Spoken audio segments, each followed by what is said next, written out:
For as long as I can remember, stop-motion animations have been a part of the LEGO Star Wars online community. On YouTube, we had creators like Pizza Movies, Fancy Pants, Taylor Place, and Mega Space Fighter while I was growing up. And now we have people such as Blackbird Studios, Martini JM Studio, and Brick Culture. Many of these animations were quite stellar and captured my imagination as a kid, and you can see throughout this video some random, lightly edited footage from stop-motions that I attempted to make in my earlier years. One of the things I noticed about these videos, however, is that they would often incorporate very bland and non-Star Wars-like set pieces with very rudimentary designs and building techniques. Although for many videos this gets a pass, if we take off our nostalgia goggles, there's no help but wondering what these videos could be like with improved set design, and fortunately there are a lot of great builds out there that have been used in such videos. However, one of the reasons that building a large set piece might not be as common as it could be is that very often these are cumbersome to film around and present quite a few challenges when getting the camera into various places for different shots.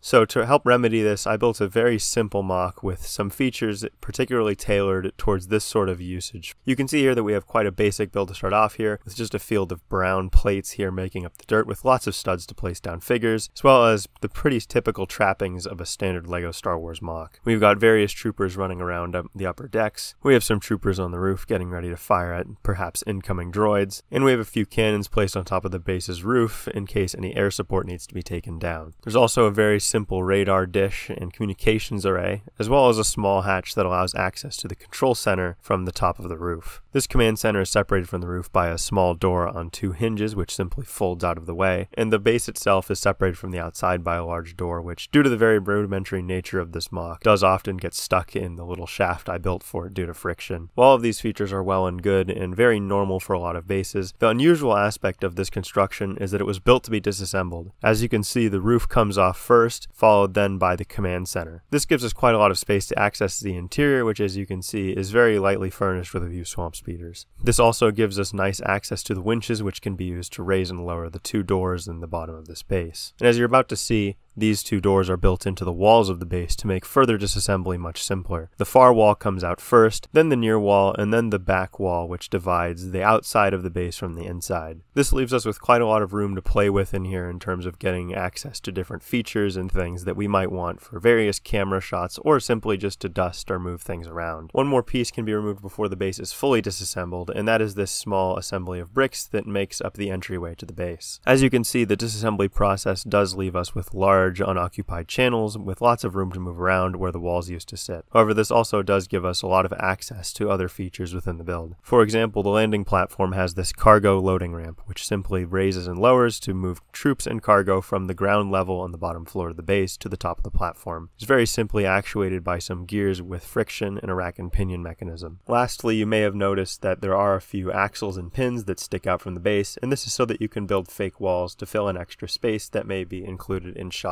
that are not otherwise taken up by parts of the base. Disassembly not only allows more access to the interior of the base that would otherwise be obscured, but allows us to take away certain other parts for perhaps better settings or a better lighting setup. You can see here that we removed the whole command center assembly and placed it in its own little spot. This gives us a lot of access to the different things that are going on inside of this building, such as the back-to-tanks, the hologram table, and just the various control panels and such that are available inside of this small little area. When the time for reassembly comes, you can see that the axles which protrude from the bottom of each wall segment are stuck into their appropriate places in the base of the MOC. Not only does this make reassembly quite simple, but these axles can be covered up with veneers, and the resulting wall is quite structurally sound in its little channel that it sits in. Because this would be more difficult for the roof, however, this is attached with a slightly different mechanism that uses these small pneumatic bar pieces as well as jumper plates to adhere the roof loosely but firmly to the top of the command center. Hopefully a brief look at this build has inspired your creativity towards building a MOC that is suitable to be a stop-motion set, and hopefully if you do find yourself in that situation sometime in the near future, you can borrow a few ideas from this to make not only assembly and disassembly as well as cleaning, but also gathering your footage quite a lot simpler.